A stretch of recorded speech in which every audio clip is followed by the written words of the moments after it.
Welcome to Reinventing Parking, the podcast about parking policy for anyone who wants a better city and better urban transport.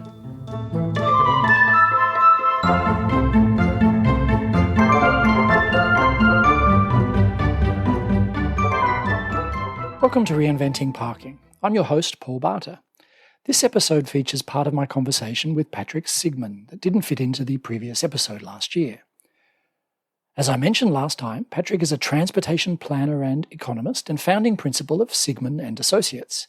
He was formerly a principal and shareholder at Nelson Nygaard, which gets mentioned in a minute. In this episode, Patrick and I discuss success stories with on-street parking fees in two California cities, one large one, San Francisco, and one small one, Ventura. I hope you enjoy the episode. Welcome to Reinventing Parking, Patrick. Hi, Paul. It's nice to be here. Thanks for inviting me on the show. San Francisco's experience with the on-street parking reforms, they were called SF Park, demand-based price setting. I think Nelson Nygaard was involved. Were you involved in SF Park at all? We were. I mean, certainly most of the credit goes to the city staff who did a really excellent job in implementing it.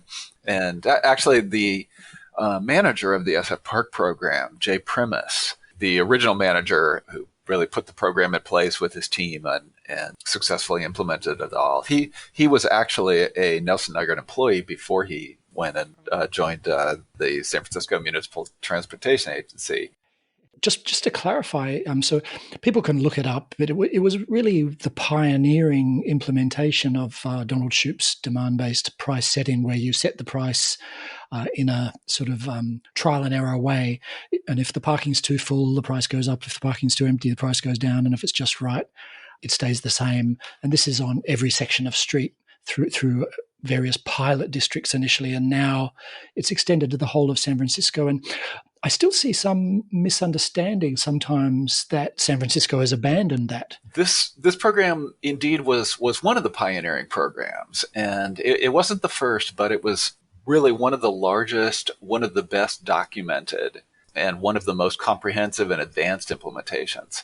Essentially, just for those who aren't familiar with the theory of pricing curb parking, Donald Shoup has long suggested that the best price for parking is the lowest price that gets you about one or two empty spaces on each block, so that they're well used but readily available, and it's easy to find parking on every block. And if you just adjust prices regularly on each block, and you can also adjust them by time of day, then until you get to the lowest price that for that block and that time of day that results in one or two empty spaces, then you've got the right price, and you can keep checking occupancy regularly, and if the conditions change, you can raise or lower the price. If it's too full, you raise the price, say 25 cents an hour. If it's too empty, you lower it.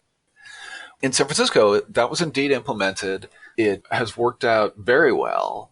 It's been extremely popular, and it continues to operate. Actually, it's being expanded. The original program was for several city-owned garages and several pilot project areas. And then there are other areas that were metered, were left as control areas where the old prices were left in place so that we could get a clear comparison between the two. And now it's been extended to all 28,000 metered curb parking spaces in the city.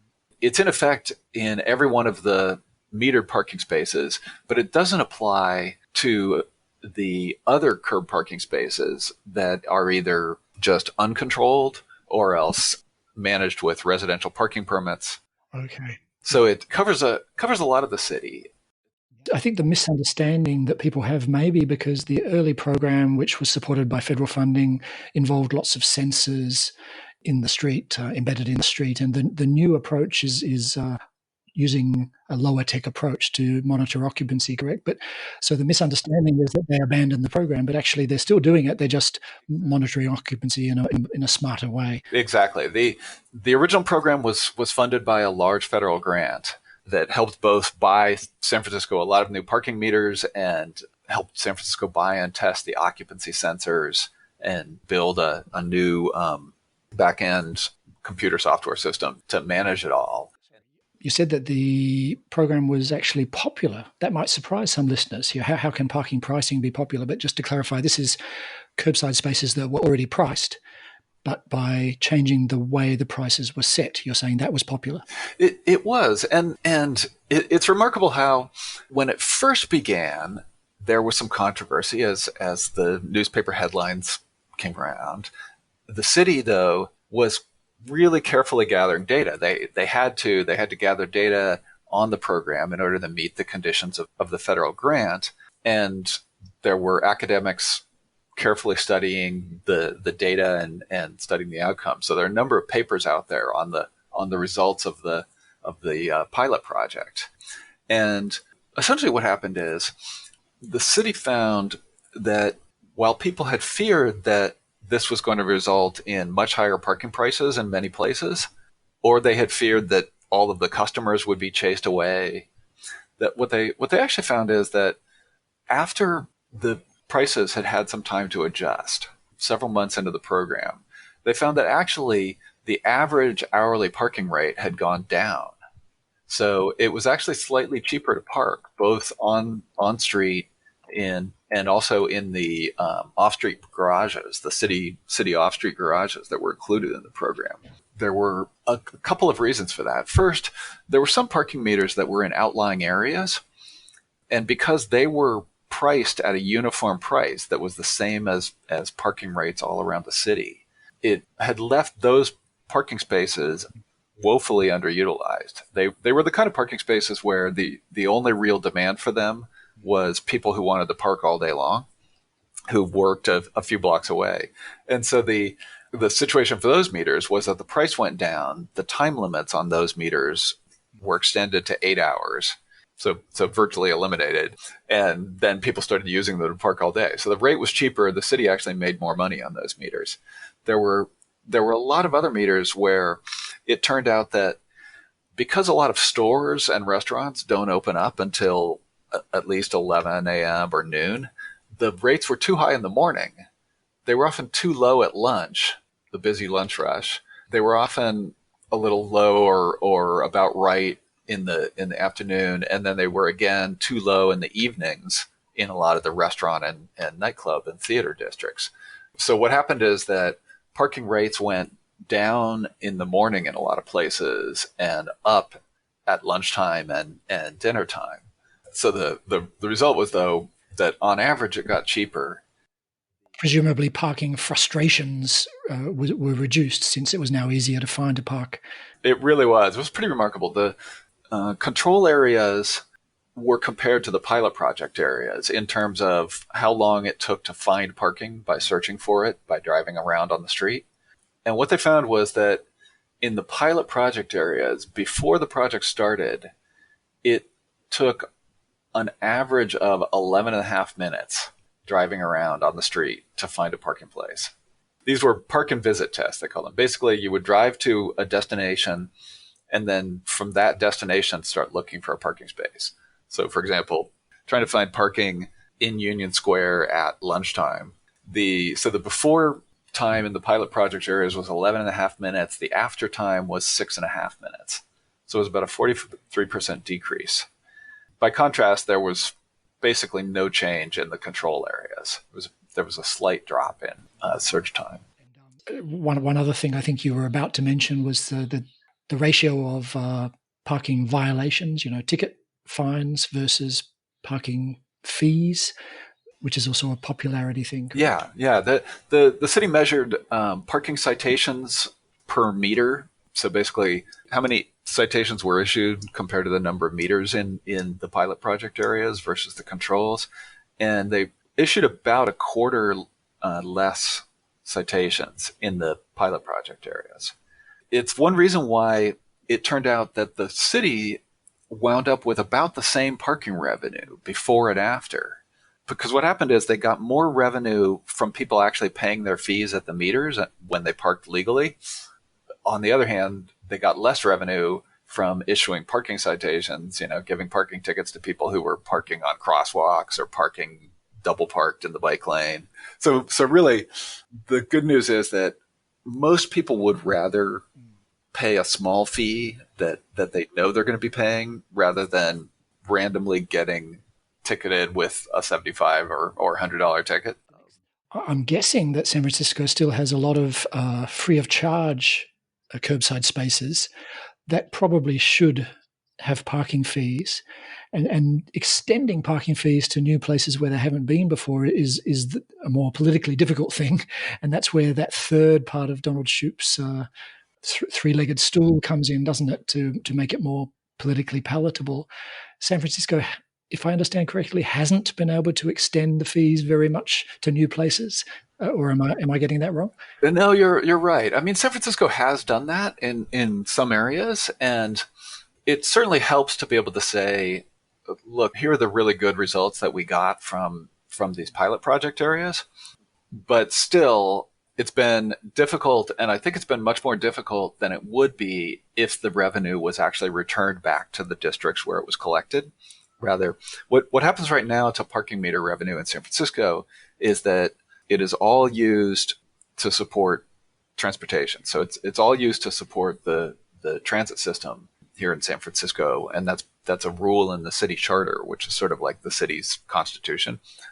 I mean, the good news about that is that supporting the transit system is a good cause. It's a socially progressive way to use the revenue because the people who ride transit, on average, are much less wealthy than the people who drive and park.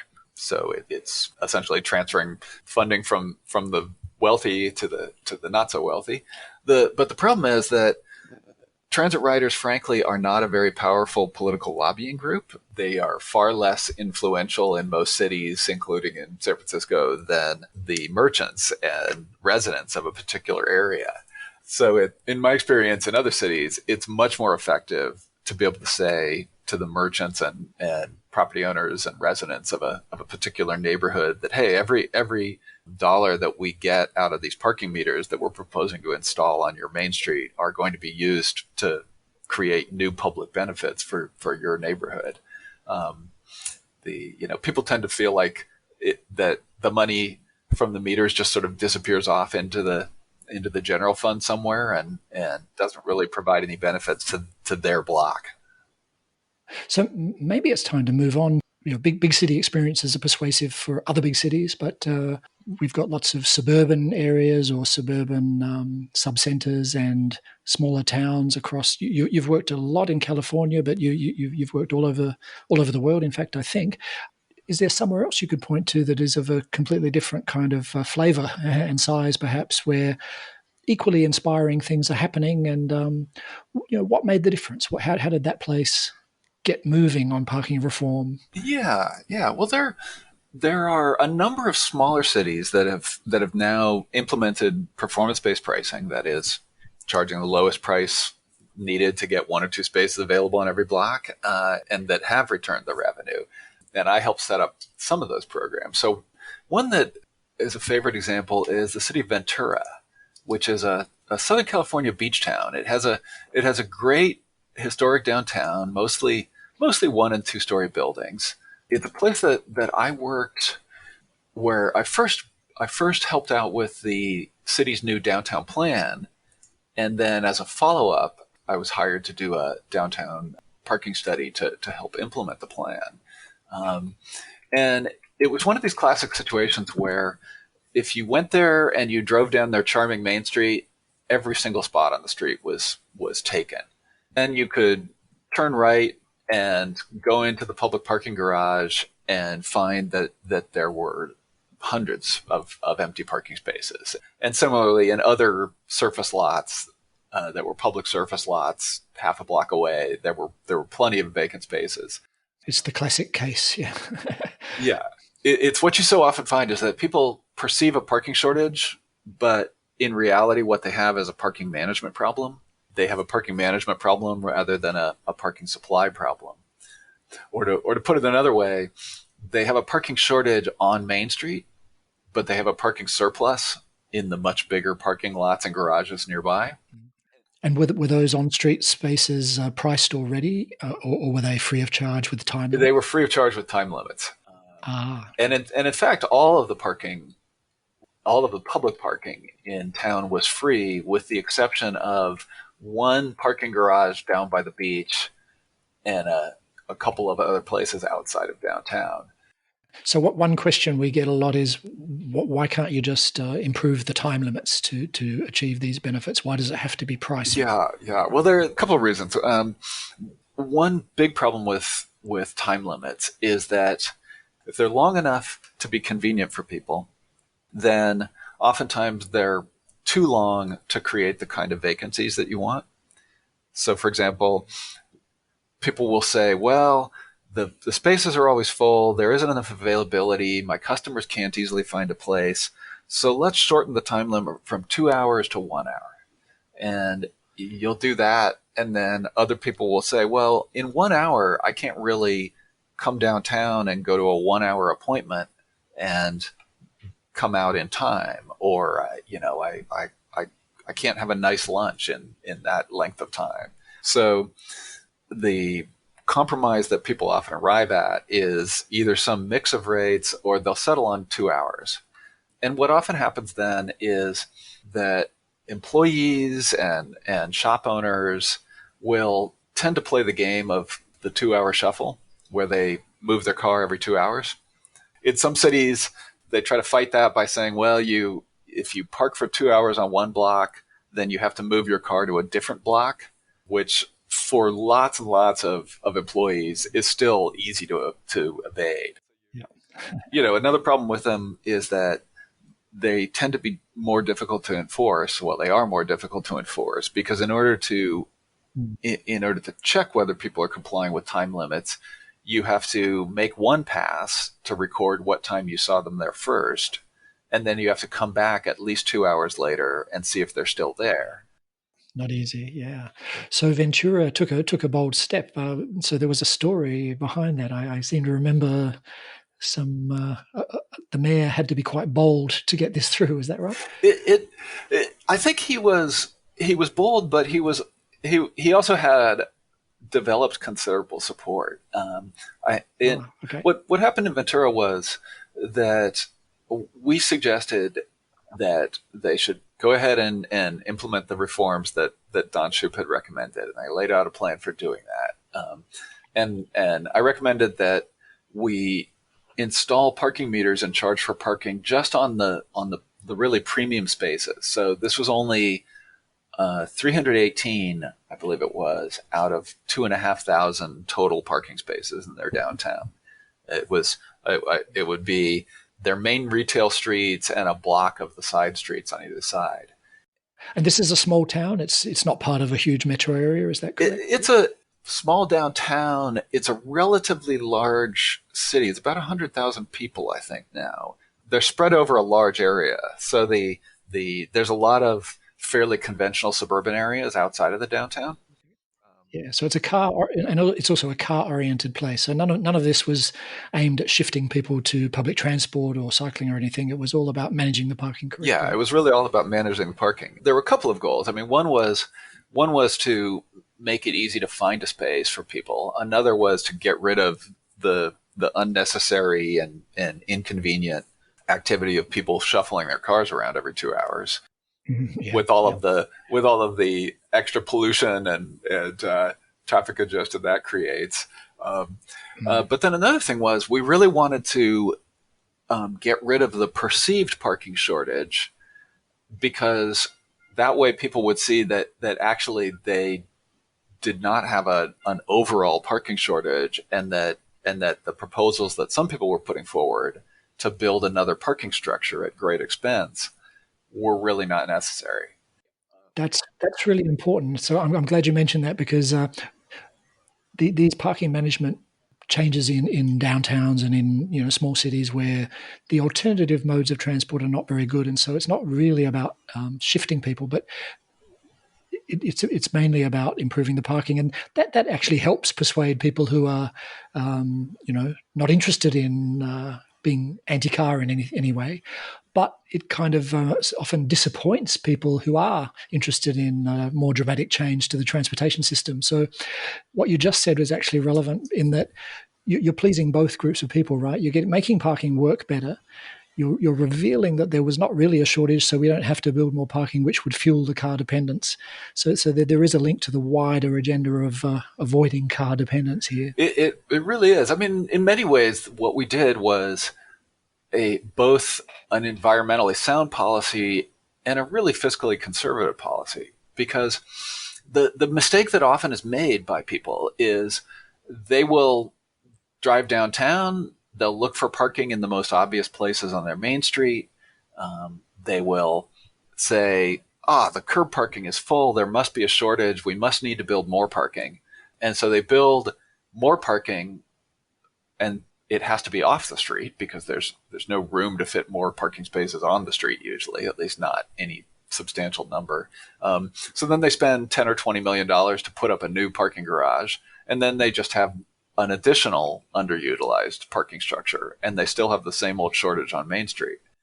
And that much less revenue that they could have been using for improving the walkability and the bikeability, etc. Exactly. I mean, in Ventura, what ended up happening is that the meters were put in. There was initial controversy, which faded pretty rapidly. The parking meter rates these days they vary between 50 cents and $1 an hour, depending on the block. They run actually 7 days a week because the town has a lot of weekend visitors, and they generate about $600,000 a year.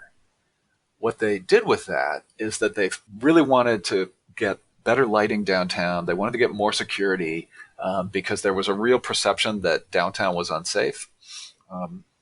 So they used the money to improve security. They put in some better lighting. They also did quite a bit of beautification of the landscaping. All of this funded by the new revenue. And what happened is that crime went down by about 40% in the first 6 months. So for the merchants who were paying attention, they could really see that downtown was getting better. Patrick, it's been great talking to you. I've really enjoyed our conversation too, so it's been a pleasure. Thanks, Patrick. You've been listening to the Reinventing Parking podcast, and I'm Paul Barter. You can find out more at reinventingparking.org, where you'll find ideas and tips on parking policy. You can also listen to other episodes, subscribe, or leave a comment. That's reinventingparking.org. Bye for now.